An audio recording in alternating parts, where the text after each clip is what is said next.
right.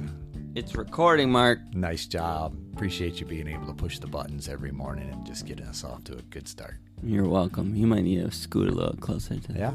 Am I feeling? What am I sounding like? Quieter than. Ooh. Well, that's better. I'm working on my mellow sound. Although that might put people to sleep. So yeah. Is that better? It depends on if they have their quiet time kombucha in hand. Exactly. I did get a text asking me, if I had any in stock. Any quiet time kombucha? Yes. That's awesome. Who asked you that? My mother-in-law, Linda. So like you say, that was just a little sense of humor between the two of us. That's awesome. Yeah. She gives us all the best comments. There you go. Yes, indeed. So you guys, got to step up on your commentary because Linda's got you all beat right now. Yes, indeed. Lizzie is definitely in that running as well. Yes. And so family members. Hers are more thoughtful and or corrective. Like you say, there is no doubt. She's an editor for our program in many ways. That's right. And it's a good thing. Yeah. And spoiler. And the beauty of it is when they come in, I can just kind of forward them to you because it's like, that's way above my pay grade as far as how I see a podcast is concerned. That's true. Yeah. Like I had the outro accidentally at the beginning and the intro at the end. Yep. Megan and Lizzie both let me know that. There you go. Yeah, that was good. Yeah. It's good to have that checks and balances. It is. Yeah. Yes. Yeah. Humbles us. It's easy to slip some mistakes in there. So yeah. Oh, I give you that. Yeah. I'm surprised I haven't got more typo corrections and stuff like that. Well, although I use a thing called Grammarly, which generally go. catches it. But yeah, that's exactly kind of along the lines I was thinking. Days of spell check. The biggest thing I get is the wrong word. In a spell check type thing. But, and Grammarly will catch that. Yeah. It's kind of like spell/grammar checker. Yeah. Give you suggestions for better ways to put it. But and for me, it's normally speak to text when that happens. Yeah, where it confuses. Yeah, I hear you. Lizzie and Lindsay is one that's like frustrates me every time. It's like sometimes I let it loose and it's like I hate it when that happens. You're now Lindsay. I'm sorry. No, she's never Lindsay. It's like, when I see it. Spoiler alert: Lindsay is going to be on the podcast soon. Lizzie? No, Lizzie. Yeah. Which is exciting. She's doing a lot of learning about health and science, but kind of particularly engaged in brain neurobiology. Yeah, neurobiology. Yes. So we thought, hey, we want to talk about some brain stuff. Yeah. And it would be cool to have her on. Yeah. So again, a little bit of spoiler. If you want to hear from this Lizzie you've been hearing about, she'll be on in a few weeks. Yeah.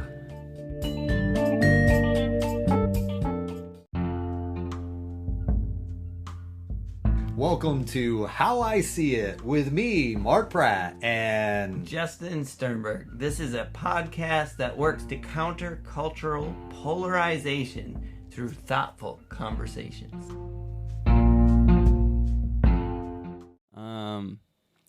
And today, I'm excited about today. Are you? You just found out about today. Well, and you're still excited. I like it. I've been excited about this opportunity you have. Oh. And so I'm excited about the idea of kind of broadening the audience for this opportunity. So, sure. Do you mind if I share a little bit about what you're doing? You go right ahead. So tonight? Sunday night. Yes, it will be May 7th. Okay, Sunday night, excuse me. Mark will be presenting a little bit on some stuff at a church where they're going to have, I guess, it's a parent night. Is it going to be a panel? Is that what you said? Not as much as I had. Okay. It's going to be a small group breakout. Why don't you tell us about it, Mark? To the best of my knowledge. It's going to be on Wednesday night and it's going to be a panel. What I understand is it's going to be a parent night. Cool. There's going to be a meal, and then there's going to be during that meal, there's going to be a video presentation. Yeah. Basically about how technology, affects, children and developmentally how that, just how our social media culture is affecting the next generation and in many ways setting them up for addiction. And so, like you say, that's what the video will be about. And then they'll break it out into, small group discussion from there, based on, babies, elementary age, junior high, senior high type families, as far as where they're at. And then I'll be following that up, small group discussions, kind of following that up with, where I see it going, or, just to be able to be a voice, to be able to speak to what I see as a counselor, working with, marriages, families, kids, and what I've seen and that kind of thing. And then kind of basically wrapping up with kind of a Q&A time as far as, what parents can do and that kind of thing. So that's how they even, probably 5 to 7 would be that time frame. And just kind of looking forward to it. Been really doing it's been good.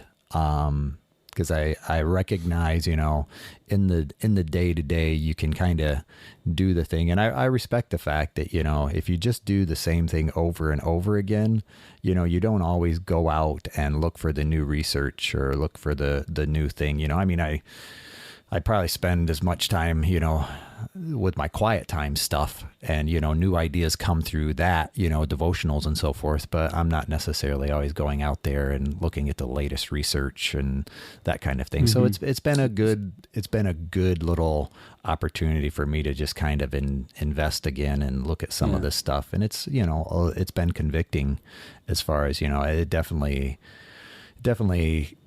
brings back the timeless aspects of, when I'm looking at a cultural dynamic, I, routinely think of Esther, and stuff like that, people in scripture, for such a time as this, that I fully believe that, we are born when we're born for a purpose, and, we are given the children we are given because we are uniquely designed to raise those children. None of this is by accident. None of this is a mistake. And none of this is just a biological experience that, we're just here to gratify ourselves and, and die. That kind of thing. Yeah. So it's just, I really have been thinking about it from that time, from that aspect of, okay, what are we called to? What are we to be? Well, how do we address some of these dynamics that, are some of these social dynamics as families, as parents, as children, that kind of thing. So that's kind of where my mind has been, in the process of, how our brain works, developmental stuff for kids and that kind of thing. So, yeah. Yeah, like you say, it's good to have an excuse sometimes to have to do some research and spend some time looking at science and all that. That's cool. Yeah. But yeah, so like I said, I wanted to have the opportunity to, I guess, hear some of what you've been thinking about and preparing, even if it's stuff that ends up on the cutting floor, like kind of the the B-roll stuff. Yes. Or even the stuff you want to share there.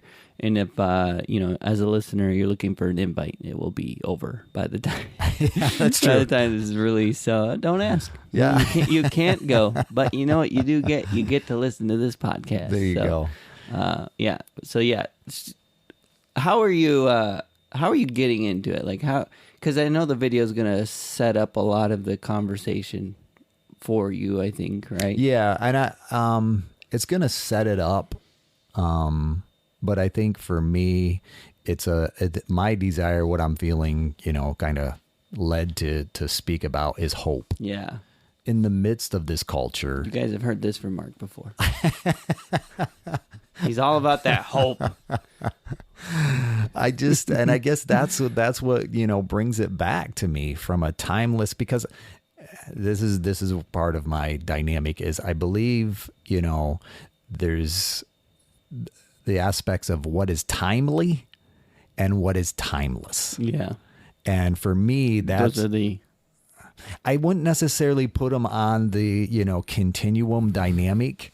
Because they can be both. Yeah. I can see it's that aspect of being aware of both at the same time. Gotcha. Cool. Yeah. And so recognizing our culture is recognizing the effects and what is currently going on in our culture is a timely dynamic. And when I look at it's just strange that I'm even speaking about technology. So that to you is a credit, Justin, because like you say, I wouldn't have found myself here years ago, or I wouldn't have thought I would. Let's put it that way. But I think in our culture, okay, technology is here. So that's part of the timely dynamic. And I think, as parents, and I honestly, and granted, I'm probably speaking to grandparents. I know I'm speaking to some grandparents, but at the same time, I realize that may not be, much of our listenership. Grandparents actually who are raising their grandchildren. Yeah. I think that's a dynamic of our culture that is newer. Yeah. I don't necessarily see that from a historical. I mean, granted, not that it didn't happen, but I don't think it's happened previously. Maybe in a war dynamic, World War II. Where granted, children lost their parents, and therefore other family members came. But I don't think we've seen what we see today on such a large scale. And so, I think about it in the context of the energy that we have to be parents. And I think there's a lot of energy involved to be able to raise children.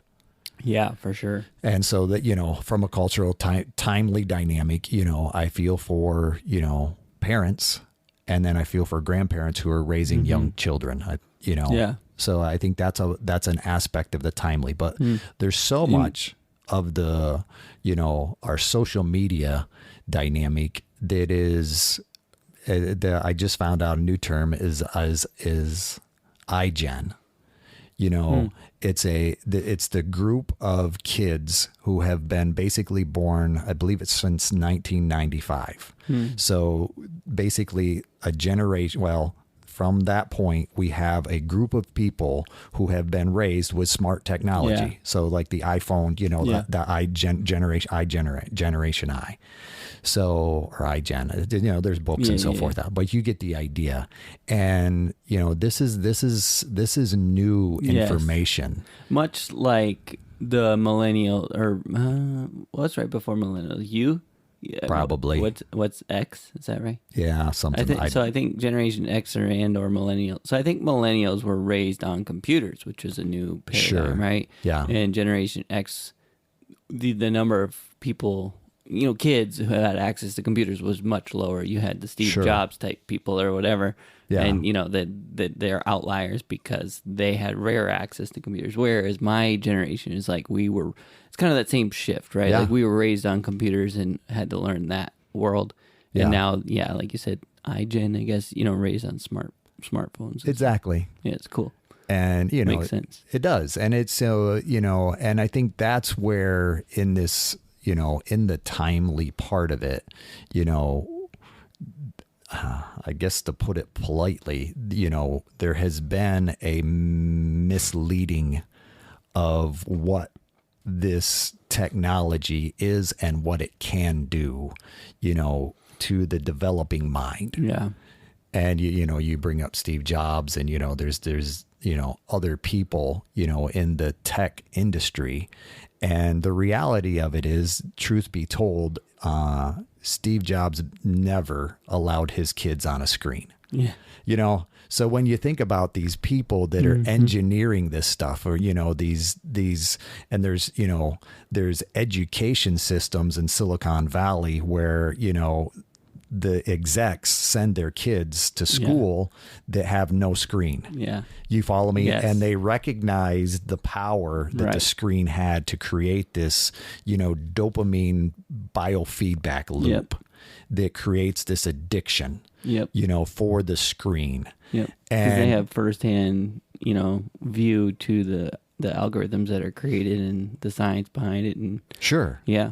Yeah, that there's basically, they engineers. Yes, there's engineers in rooms Yes. designing this stuff to make it as addictive as possible to keep you to be able to give them as much information as they can get about you, to make it as specific to you, to keep you in that loop as long as they can.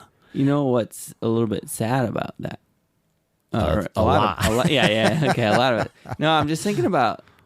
Okay, so how big is Facebook, Google, Twitter? You know, how big when it comes to money, and you wonder like, where does that money go? $50 million alone goes to lobbying. Okay. Yeah. That's just one statistic. I mean, that tells you how. Sorry, I didn't mean to cut you off, but from my perspective, that is an aspect of, okay, why aren't, with this information, why isn't more being done as far as saying, well, hang on, if it's not good for their children, why is it so prevalent? And why are we not curbing this? And granted, there's, even, and granted, the version of TikTok is different. But, China is actually creating limitations around their children's exposure to TikTok. Right. And yet, we're talking hours, that young children are spending, YouTube, TikTok, that kind of thing, Facebook, and go ahead. Sorry. What I was trying to get at is the amount of money that is spent on science by these organizations. Oh, sure. We don't have any idea. No. And what's sad to me is there's so much social science that is hit behind these locked walls in order to build these corporations that they know a lot about social science that's not published, right? Sure. Where a lot of these engineers and scientists, if outside of those locked walls would be producing pretty amazing stuff. Yeah. They are, but it's all behind locked walls. And obviously we're learning and scientists are studying from the outside of these walls, these impacts and all this stuff. But a lot of the stuff that I would say we're finding out and is being published is stuff they already knew. That's why they built it that way. The algorithms and all that, came from that study, and then they validated those studies, and then they continued to hone those technologies in order to do those things. And we're out here monitoring it and going, oh, we see a pattern here, and you're like, yep, it's because it's working. It's designed that way. And exactly. I just think it would be amazing if that information, that science was able to be published and available. You know what I mean? But sadly, that won't be the case. In some ways, it is the case because what we know about that process has been leaked by executives who are leaving that industry, being able to say, no, I don't want to be a part of this anymore. Yes. And those are in different, Facebook, there's just different people, executives who are leaving basically saying, no, I don't want to be part of this promotion anymore. I don't want to be part of this, I'll call it an agenda, if you will. Wash their hands of it. Yeah. And so I think, that's really kind of bringing some of this information to the forefront. And, not that this hasn't been, going on for a while, but I just think about it. And so that's the timely dynamic, and I'm thinking about it in the context of that aspect of timeless as well. To be able to recognize that the timely is about, information. So when you click on that site, you are basically, you're a consumer. Well, you're part of the product, really. That is being utilized to get information to be able to market to you more effectively. Yeah. And when you hear that term, you're the product, not the consumer. What they mean is they are selling you, right? Yes. That's what I think sometimes we get lost in what that means, but it means they're selling you and you're a package to be given to someone who, and that, figuring that out marketing, is what matters, right? That kind of thing, to be able to market to you more specifically based on the information we have on the searches you do. Yep.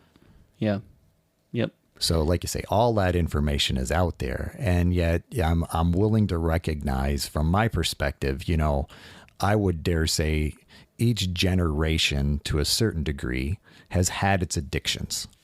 Okay. We think of, the 20s, as far as alcohol, what was that called? Prohibition. The prohibition. Yes. We think of prohibition, we think of cigarettes and their production, granted longer term, and I think of, and granted, I think of it in terminology of even work, and food addiction, and even sex, of the sexual revolution type stuff, and, the addictions to pornography. I think, there is this timeless dynamic of addiction and what I do to get this dopamine hit to a certain degree, this satisfaction. Right. And so for me, that becomes a part of the timeless. And then being able to take, and that's another interesting part about this dynamic in time, is we are now developing a lot of therapy, if you will, around what they call dopamine detox. You follow me? Yeah. Now we have these therapies that are being developed that are helping people recognize, okay, yeah, I'm addicted to this dopamine cycle. Yeah. And that can, and granted, dopamine is a good thing. Yeah. In its design. Healthy. Yeah, the way God has designed us, but timely, executives have found a way to make that an addiction. Yeah. And I think they're not alone. It's just that's the addiction of this era. And I think in some ways, from my perspective as a parent, we're looking back saying, oh, this isn't just entertainment, And unfortunately, I think, so often in family systems that I see, having my child occupied or entertained by this social media dynamic or a screen allows me more time to address my things, whether you want to call it addiction or not. It allows me more time to work. Yes. It allows me more time to, do things effectively. And I think, and I quote that, and effectively, because I'm not interrupted. I can do whatever I want to do uninterrupted. Yeah.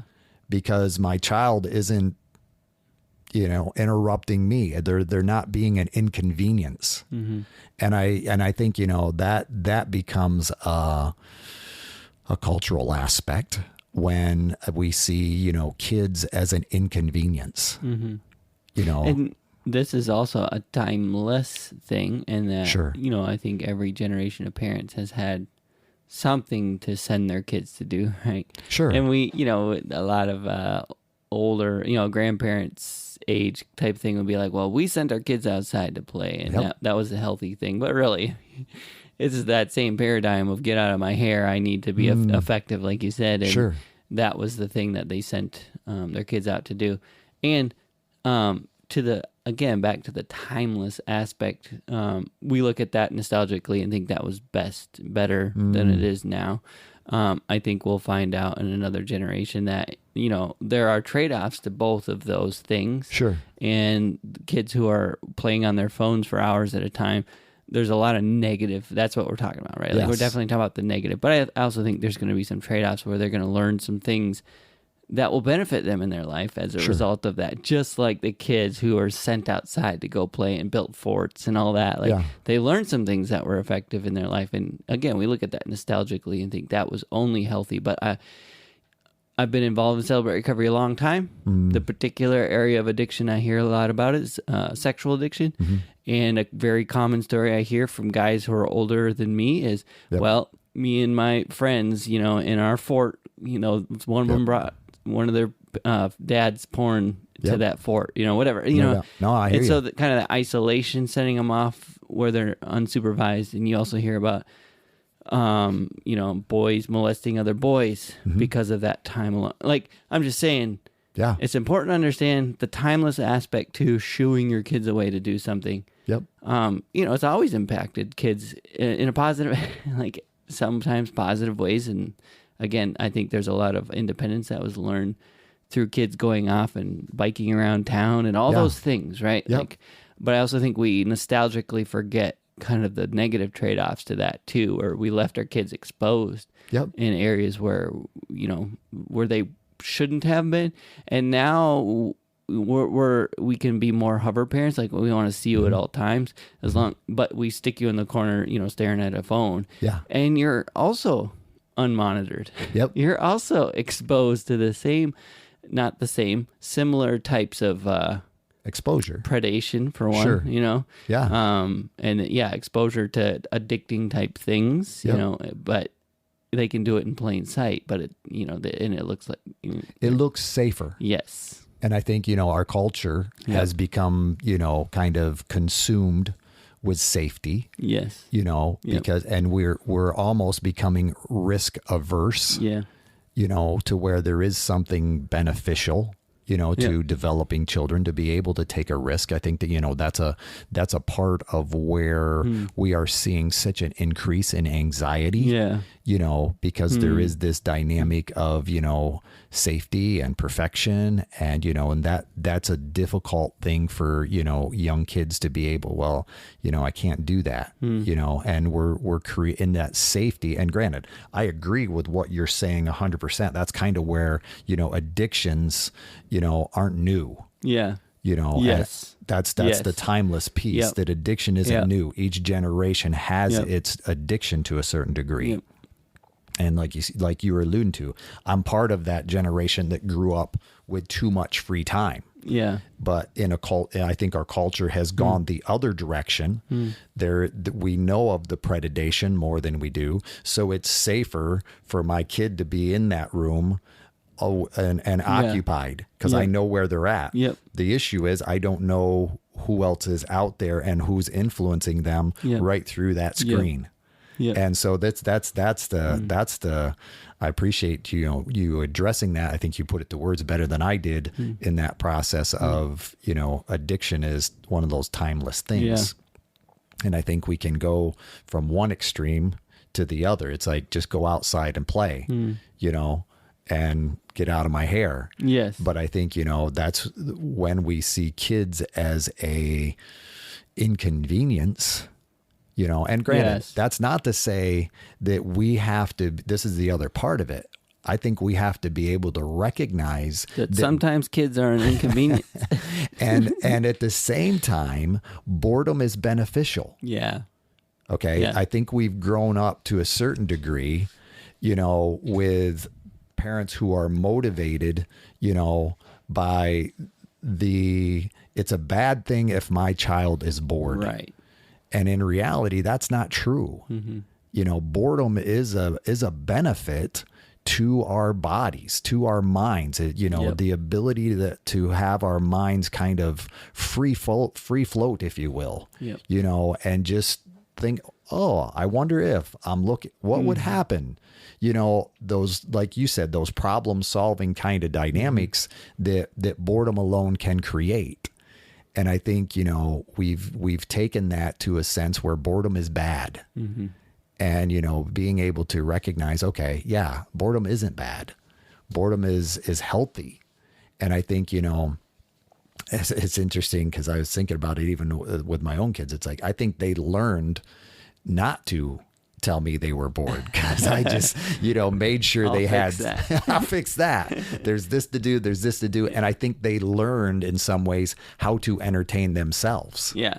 And I think that's a dynamic that you know, people who are addicted to screens have not learned that dynamic of how to entertain myself. It's like a broken, you know, a It's a broken part of the biofeedback system loop. Yeah. where they can't, and that's, I mean, I even find that true for me, right? Okay. In the sense where if I'm in line, to me, that's just an opportunity to look at my phone. Like, I'm never going to just sit in line. And I'm, to be perfectly honest, so thankful that that's a thing I can do, right? Is like, you never have to stand in any line or wait in any line and do nothing anymore. Yeah. And to me, that is just with the amount of stuff that I have to do in my life, Uh-huh. it's like that's a great opportunity for multitasking and checking up my email, or even looking at something entertaining or whatever. Yeah. I love that. Sure. I love it. Would you say you're addicted to it though? I would say it comes and goes. Okay, that's Yep. fair enough. Yep. Because I realize I don't think we don't like to use the word addiction. Even in this video, Yep. they talk about, well, I don't want to use that word because it's too polarizing. Yes. And I hear where they're coming from, but at the same time, if it is what it is, that's what we call it. Yeah. But I think it does say, oh no, I'm not that. Yes. I'm not that bad. I just take my phone out every time I stand in a line. Yeah. Yeah. If it's something, let's be honest. If it's something, addiction basically it doesn't matter what the thing is. It's my inability not to do it Right. that makes something an addiction. And that's what I'm saying. It can be work. It can be food. It can be volunteering. That's where I say I could not do it if I wanted to. The I heard classic that. line. Yes. Yes, the classic line of denial. Yes. Yeah. But being able to recognize, okay, can I stand in a line? Can I wait? Can I sit in my car at a traffic stop, like a flag, or highway construction? Can I sit in my car and just observe? Or do I have to pull out my phone and entertain myself? Because I do believe that's another part of our culture. We have to be entertained. Even as I was thinking about what I may share, that kind of thing. This could be part of the B-roll, ends up. But I was thinking about it in the context of when I used to do intensive in-home. And the one thing that I noticed about the homes that I was in was the inability for quietness. Okay. And I don't mean silence, because silence can mean something completely different. You follow me? But if there is the inability to have quiet in a home or quietness, then there's a certain level of addiction there from my perspective.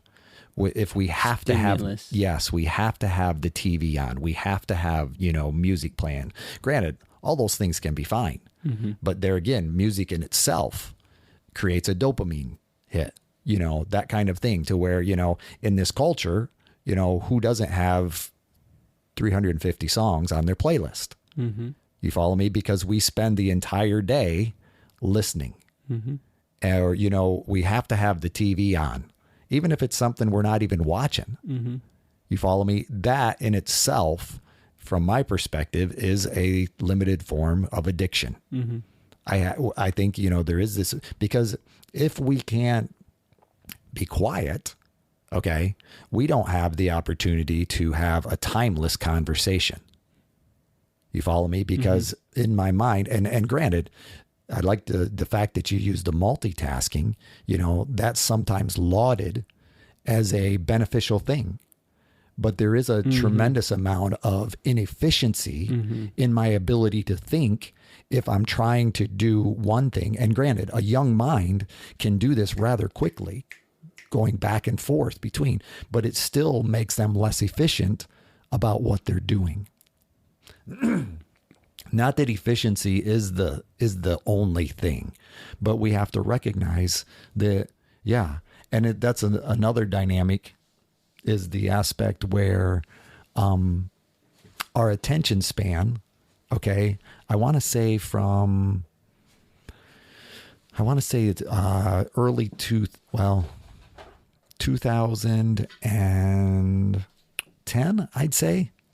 Our attention span has dropped from 12 seconds to 8 seconds.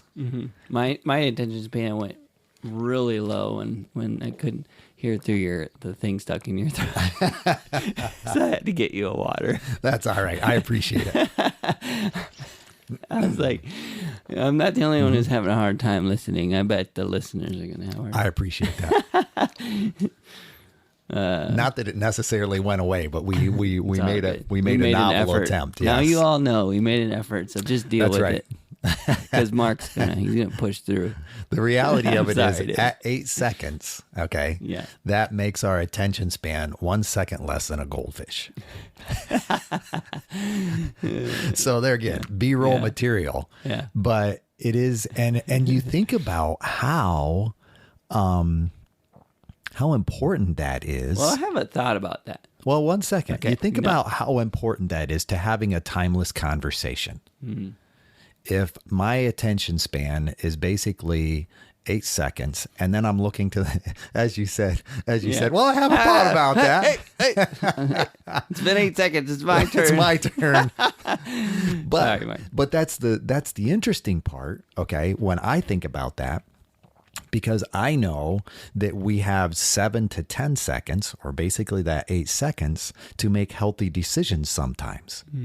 So if I'm automatically, on that lower edge of 7 to 10, I'm hardly taking enough time to make a healthy decision. Yeah. I'm already not stuck, but I'm already caught up back in the impulse. In that impulse, that biofeedback loop that keeps me doing the same thing. The fact that I'm going to spend 10 minutes on Facebook and suddenly it's 2:00 in the morning, I'm suddenly realizing, oh my goodness, where did the time go? How often do you hear that? I was just going to do this. And suddenly I realized it was an hour later. This another irony. I forget where it was. I want to say in Europe somewhere. A parents were brought up on charges for starving their child because they had spent so much time online nurturing their online child. You follow me? They had an online entity that they were responsible for, and they actually spent so much time online that their own physical child was neglected and actually passed away. And then they weren't actually brought up on charges. They weren't convicted because they had an addiction. Oh, wow. So, but that's the kind of thing that, and that's where I'm saying a lot of this therapy is coming out of, this context of we are so addicted that we don't even realize how much time we're spending. Yeah. But I'm sorry, I want to come back to what you were going to say. I think I had more than 8 seconds to think about it. And it's a really good thought and I enjoy thinking about it, but it's not contributing to this conversation. Okay. No, I didn't I'm sure it'll come up in a future conversation. Likely it's so. It's about multitasking and all that, but that's, okay. I'll put that in a nutshell. It's overrated as far as I'm concerned. Agreed. But at the same time, and so that's a part of, what we're learning, what we're recognizing, and, even being able to recognize. And I think it's a contributing factor when I think about that child, as our use of social media goes up, our empathy goes down. Mm-hmm. You follow me? Yes. And I think that's another, I'm not saying that hasn't happened before culturally, but we know that based on social media, the more impact I have there, the more my empathy goes down. And I think in some ways, even in I thought of our tech episode or where we talked about, was it technology? Was it about social media? Yeah, it was about social media. And I like that. I likened that image you had of silos. Yeah.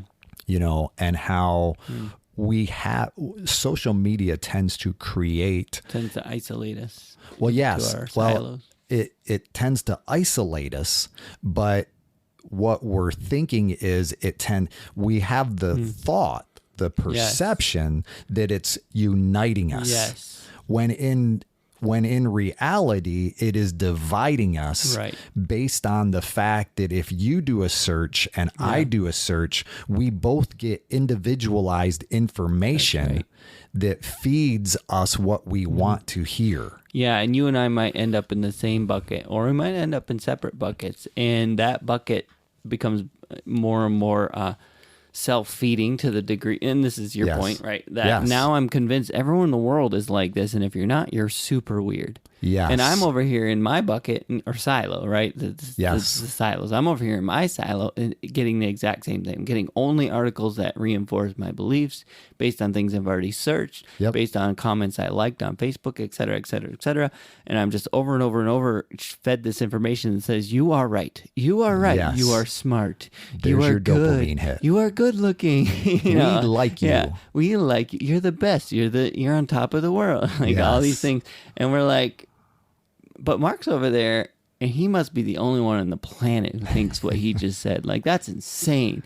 And Yes. he's thinking, Justin's over here. He must be the only one on the planet. Like, what is wrong with him? Because of these silos we get placed in. And like you said, Yeah. they have the appearance of being universal, Yep. but the reality is they're silos. We're in there Exactly. along with the others who are like us. But generally, in order to keep you engaged, they Yes. keep you with more people who are like you, and they kind of help you figure out how to get rid of those you don't like or voices you don't care for. Sure.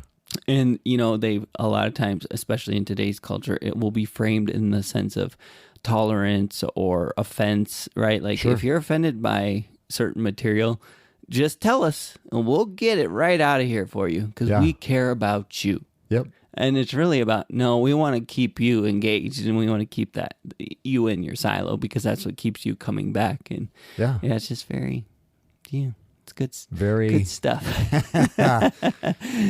And then, so all of this, let's come back to what you started with. Sure. And in order to get to there, I want to share a little bit, an anecdote from Megan, Sure. because she works in a salon, and, she does a lot of, hair for a lot of ladies who are in an older generation than her, because we live in a retirement community. So kind of Sure. that generation. Yeah. And how often they lament this generation. And they will often say, I don't know how you do it. I don't know how you raise your children in this generation, and it is so Gotcha. messed up. And if it were me, I never would have had kids. And just kind of like hand washing the way this generation is, and it's terrible, and the world's going to come to an end, and all this kind of stuff.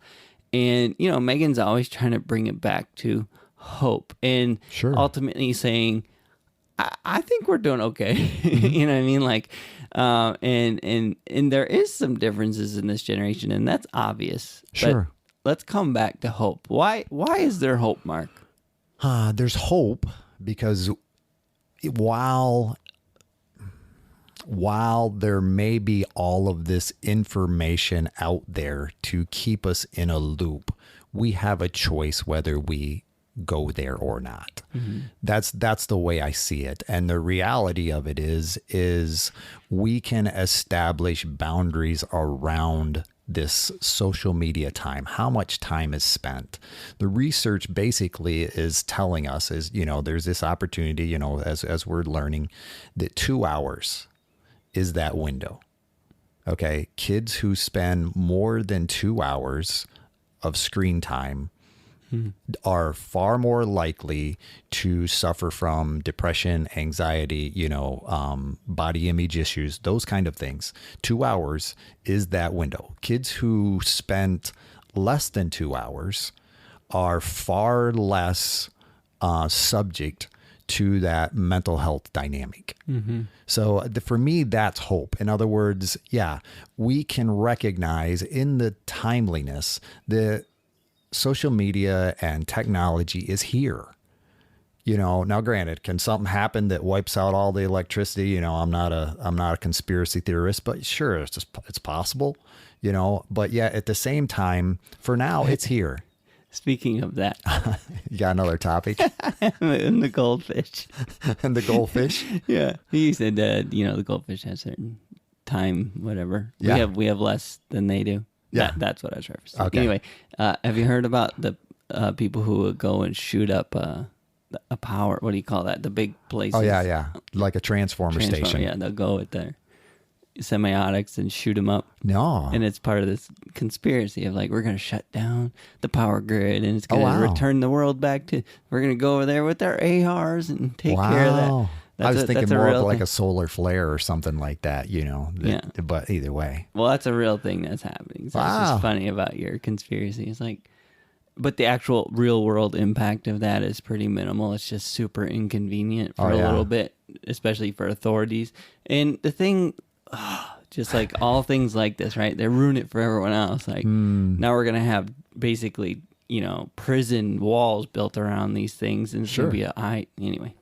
Well, I think that's an interesting dynamic though, for another topic. But as AI tends to control more and more of our interaction, if something happens, it's like I'm thinking about we put one of those little electronic door things on our house. We would punch in. It's like, what happens is the batteries die.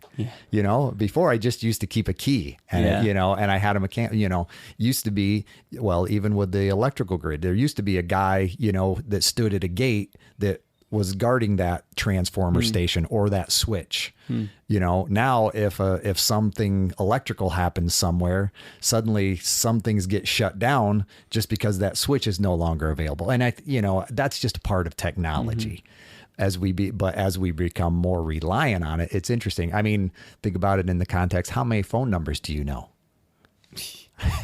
I know mine. Do you?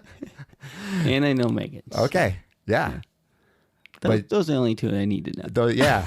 But I'll be honest. I don't know my children's phone numbers. Same. That kind of thing. Yeah. I mean, I know my parents. I know more phone numbers from prior to getting a phone than I can still remember certain numbers. I can remember phone numbers of neighbors that no longer exist, that kind of thing. But, I don't know contact. Now so I think that's just another part of our timely dynamic. Now I'm trying to remember my childhood phone number. Oh, I'm that goldfish. I'm sorry. Goldfish. That's going to be the new squirrel for us. That's right. Squirrel, goldfish. But either way, this concept that, technology is here. Yeah. Okay. And 2 hours is that window of being able to say, okay, this we can establish a boundary around. And I think, as parents, it is important for us to be able to recognize we can do that for our kids. Yeah. Are we going to get some pushback? Of course. Yeah. And is your child going to be unhappy with you? Of course. Yeah. But that's why you're a parent and they're a child. Yeah. If we're expecting our children to be our friends all the time, then we've already messed up as a parent. Yeah.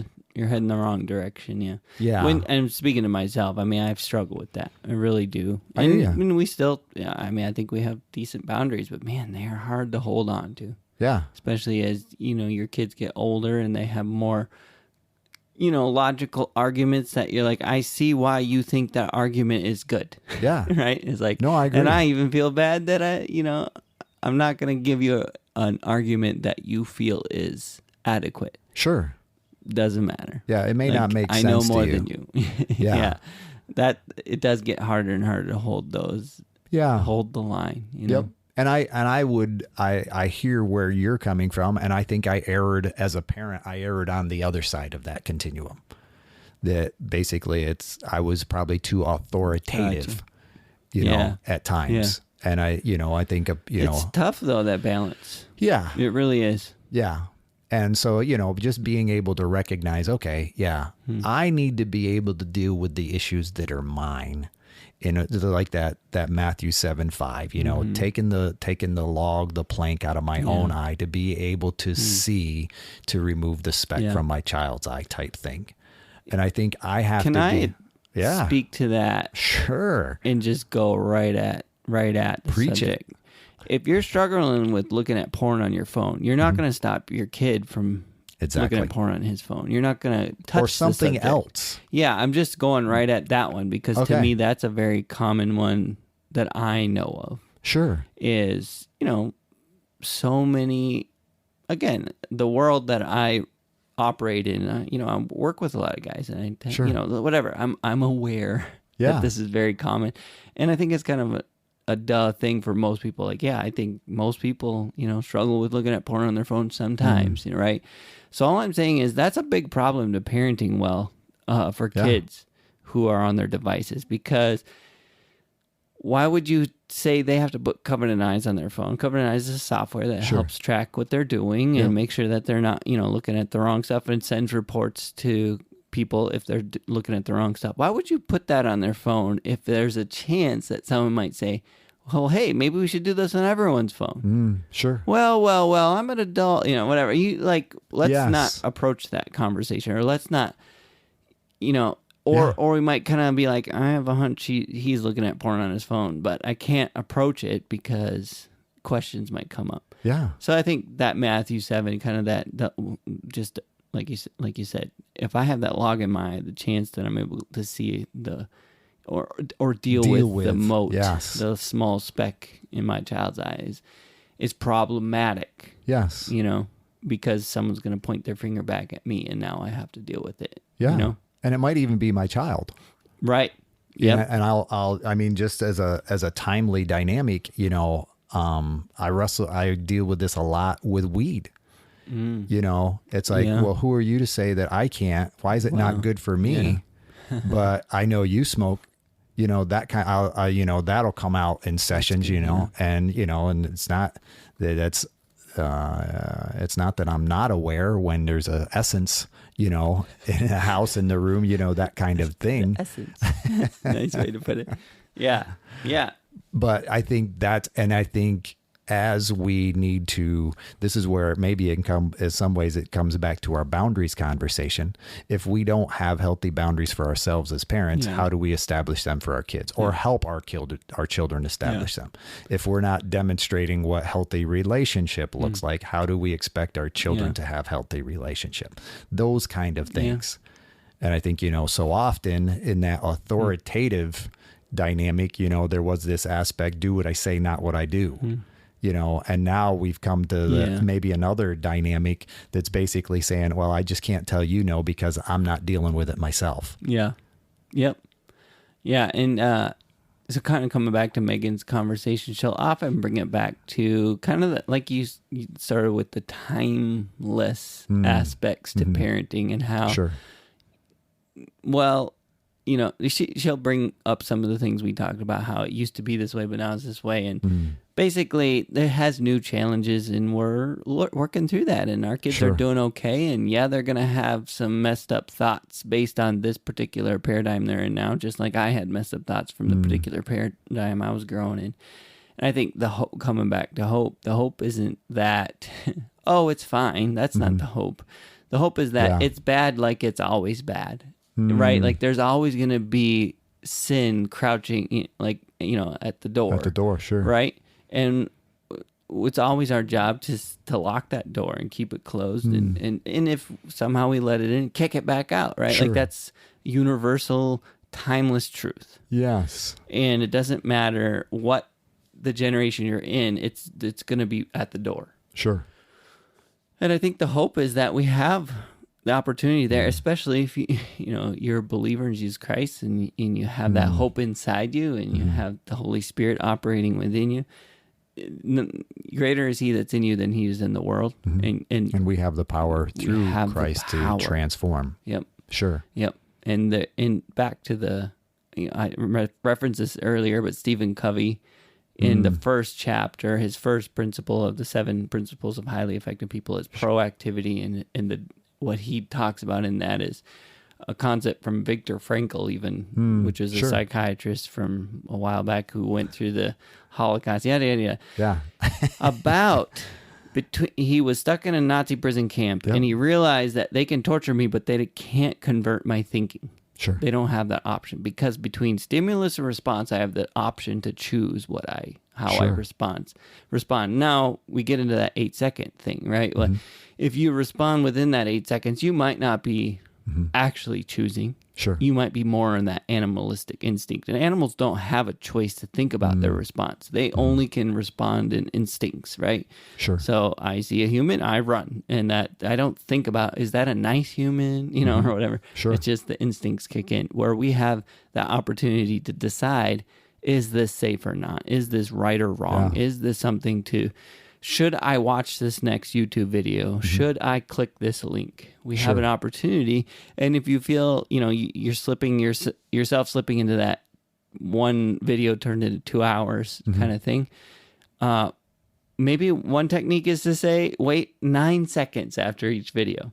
Sure. And if you're still, I think I'd like to watch another one, Mm-hmm. and you can make that decision consciously, Sure. then it's okay. Yeah. Because I also think it's important not to decry all of these things, like standing Sure. in line looking at YouTube or whatever.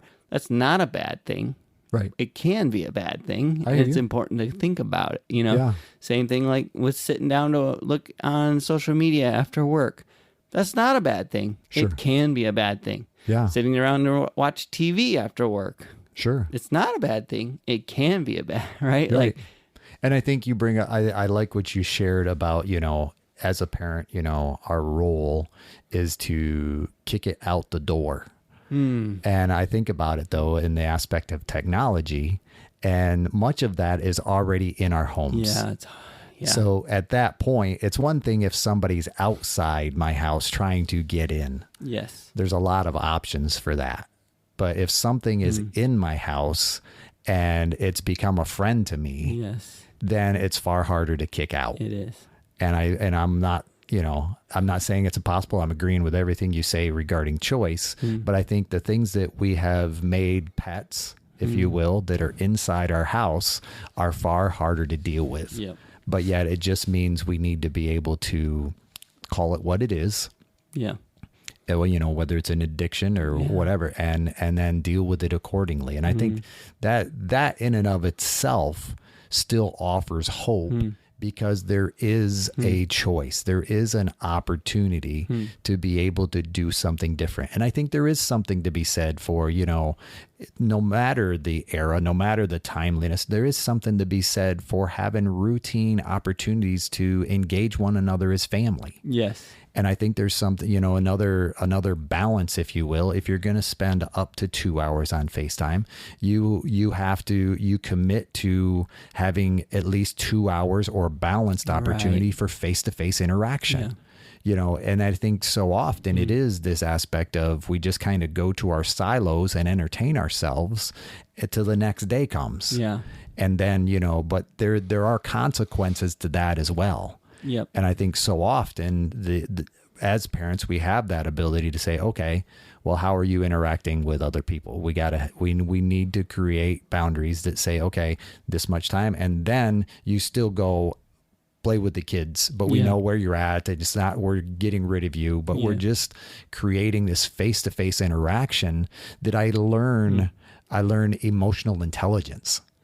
That's another, dynamic that is, just being with other people in real life circumstances. Yeah. Being able to read social cues. Yeah. I think I'm seeing this with our kids, but in this generation, trying to avoid real life situations and get to their social media life because it's easier. Right. Yeah. And like you said, and it has a lot to do with that emotional intelligence. Exactly. Both not having it and or dealing with others who don't because you know what I mean, where it's like, wow, they said that, they think that, they do that. It's like kind of hard to believe sometimes, but at the same time not, because when you think about their interactions are only with online social media, No, I hear you. And Makes sense. I think a part of that aspect of when social media increases, empathy goes down. Yeah. There's this inability to really listen to a friend who has an emotional issue. Yeah. You follow me? And it became, well, you're just too sensitive. Yeah. And I didn't mean it that way. I just texted that.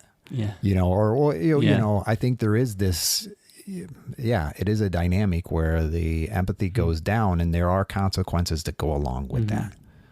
Yeah. Yeah.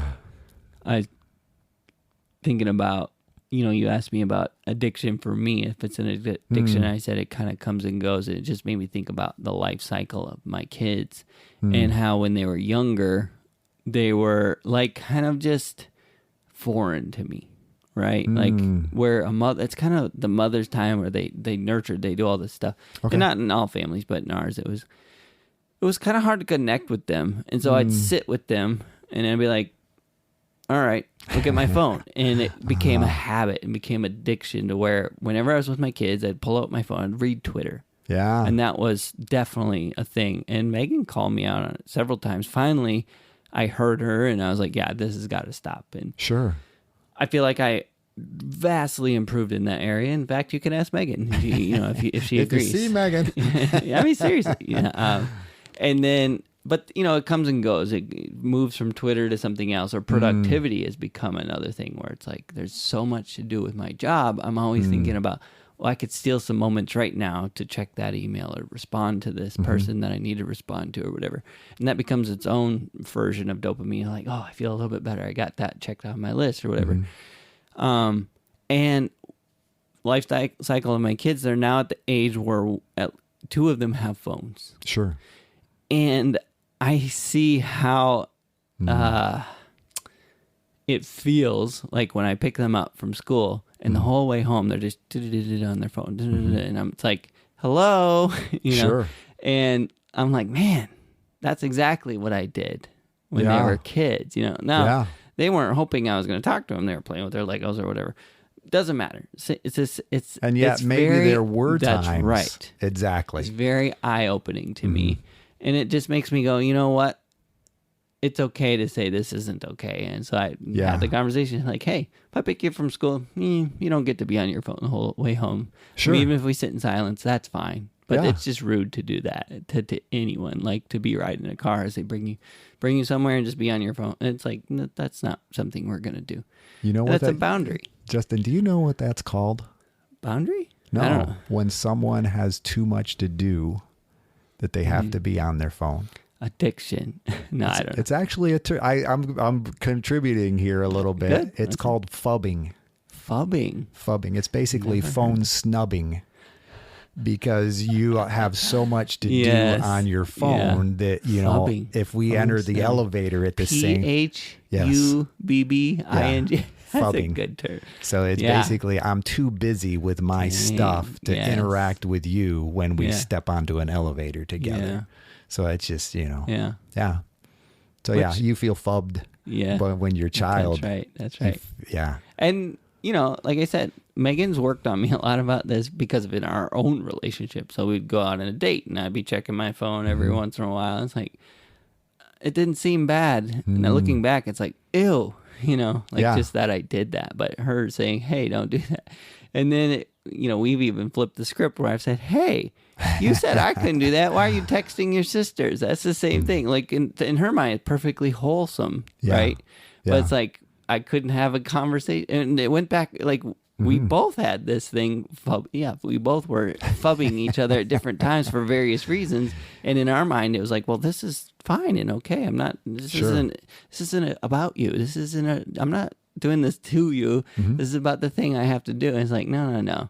It is it is an offensive thing. And anyway, I brought up the conversation with my kids because I think they can be mirrors. And if you have that blessing in your life of having a child, they can mirror your own behavior. You can start to see, I need to moderate my own behavior because, I see it mirrored in them, or I see how it can impact them. And sure, that can be a great motivator. It certainly was for me, as well as Megan, in our conversation. So no doubt. A little bit of hope, maybe. Yeah. I think there's a lot of hope in the process of when we're able to recognize that there are still some timeless dynamics, face-to-face interaction, being able to encourage one another, knowing that, yes, even in relationship, there is such a thing as healthy jealousy. We think of jealousy as a psychotic thing so often, well, you're just too jealous. But there is a healthy, it just means, our priorities are off. Yeah. And being able to reestablish some of those in a healthy, timely manner that says, okay, what does God have to say about this? Yeah. Because I think those truths are still evident. And that becomes another one, that just kind of reinforces, okay, am I willing to deal with what's in my own eye in such a way that says, okay, we can deal with this together. And I think that's what makes healthy families. And I think, from my perspective, having a healthy relationship, healthy marriage, creates healthy families. As you describe your relationship with Megan, as you guys have a healthy relationship, you're able to, develop a healthy family. And that's just a timeless thing. And yet I think, some of this stuff puts the family very much at risk, culturally speaking. Mm-hmm. So, yeah. So that being said, I appreciate you allowing me the time to share. Oh man, that's good stuff. Thank you for sharing. Thank you for stealing some of your material and it's giving us some of the B-roll material. Yeah, it's not stealing anything. It's just out there. There's and like you say, I'm saying, if you're wrestling, if there is hope, there's a ton of information out there, and just being able to identify and live in such a way that says, okay, if somebody's noticing this about me, it's probably real, and I may need to deal with it. Yeah. And if I need to get some help, and in that process, there's help out there. Yep. I don't have to continue, in that addiction, whatever it might be. Maybe in the show notes we can link some of the research and stuff that you've been digging into. Maybe. Or resources, like even in this event you go to, I'm sure there's going to be resources offered. Yeah, maybe there's age appropriate, I know Covenant Eyes is one that I'll link to. But just anything like that. Maybe we can, in terms of offering hope, we can say, but here's some tools too. Yeah. And I didn't mean to sound that I wasn't willing to share information. Mark it's just doesn't want to share. No, so I'll do it. It's not that I don't want to share. It's like in that process, it's like, where did that come from? Yeah. With so much info. That's the abundance of information. Yeah. The ability to say, okay, where did that actually come from? Because once it goes into my notes, it's like, I'm not a real stickler for. I like to give credit where credit is due, but if it's, just information that's out there, I'm not always a linear person when it comes to saying, oh, that's exactly where that information came from. That's all right. But that's how I see it. That's how he sees it. That's right.